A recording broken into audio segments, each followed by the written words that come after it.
Two guys are best friends and nerds. They want the honeys and the monies, so the pair create a steroid that transforms them into shredded martial artists. This is the start to my manga story. I really wanted the characters to look super awesome. So I spent days drawing and redrawing, stressing out to get these characters to a place where that if someone read this comic, they'd lose their minds with how cool, how iconic, the characters looked. But in the end, I think they ended up kinda boring. What did I do wrong? Hi, I'm Steve.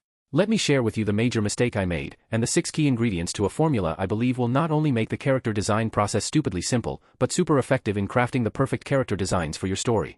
So what is the mistake I made? I became too obsessed with trying to impress the reader with the character designs. Why is that a bad thing, you might ask? It's because the goal of character design isn't to make a cool character for the sake of being cool.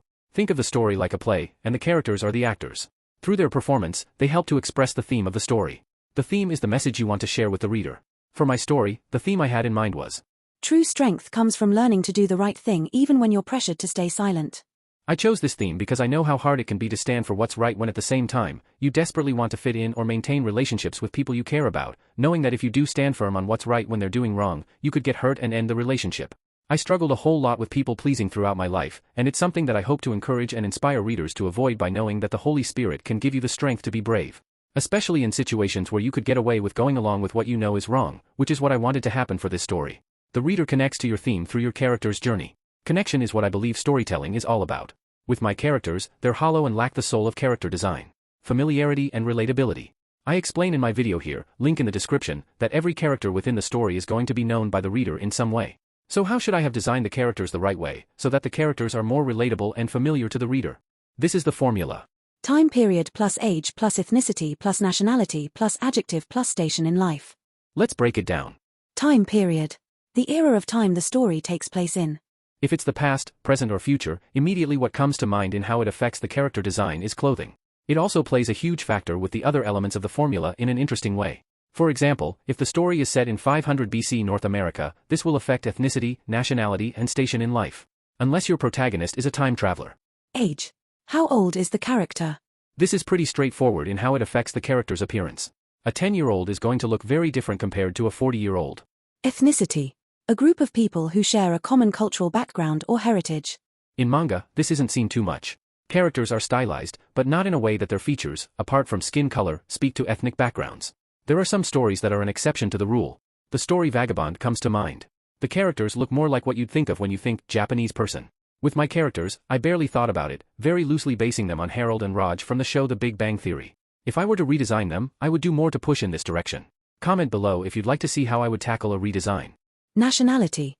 The status of belonging to a particular nation. How would the character dress if they were from India instead of Australia, or South Africa or Canada? This is a fun one because climate and/or seasons can also play a factor. A Canadian is going to dress differently in the summer, fall, spring and winter seasons. Except for me. I always dress like it's winter here.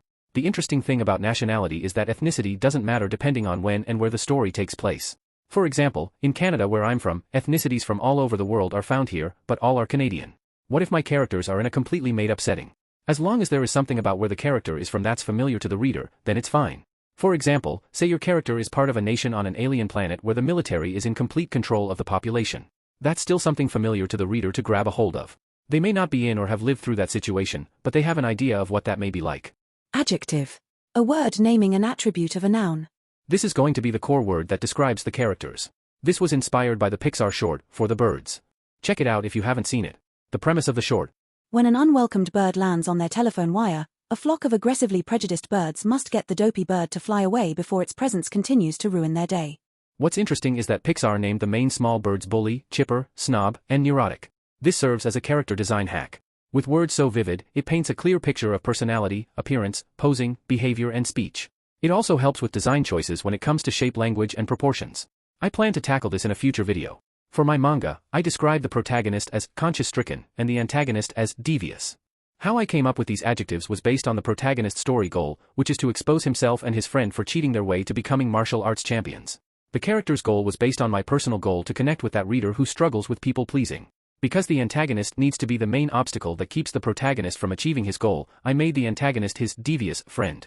Another thing I would have done differently with their designs is lean more into what would make the protagonist look conscience-stricken or the antagonist look more devious. How would I do that? Let's take the word devious.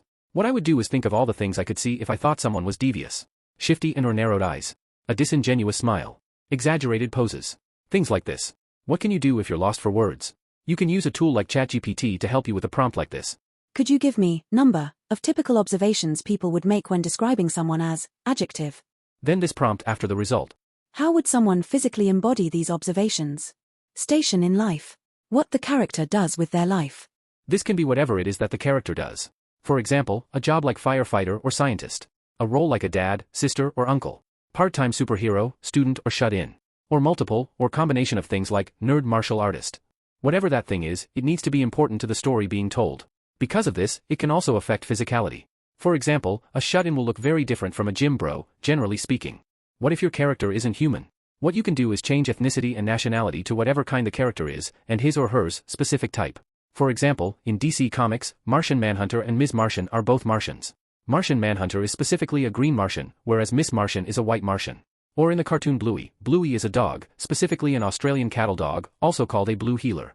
So now that you have the formula to better character designs, can I show you 3 examples of how it would be filled out to give a killer character description? As a refresher, the formula is time period plus age plus ethnicity plus nationality plus adjective plus station in life. A modern-day 15-year-old white American that's a meticulous dog trainer. A medieval 85-year-old black Egyptian that's a charismatic alchemist. A futuristic 22-year-old brown Singaporean that's a compassionate mom and part-time pro-arm wrestler. Want to take this further? In my next video, I'll go more in depth by walking you through my character design process for another manga I'm creating. Thanks for watching and God bless.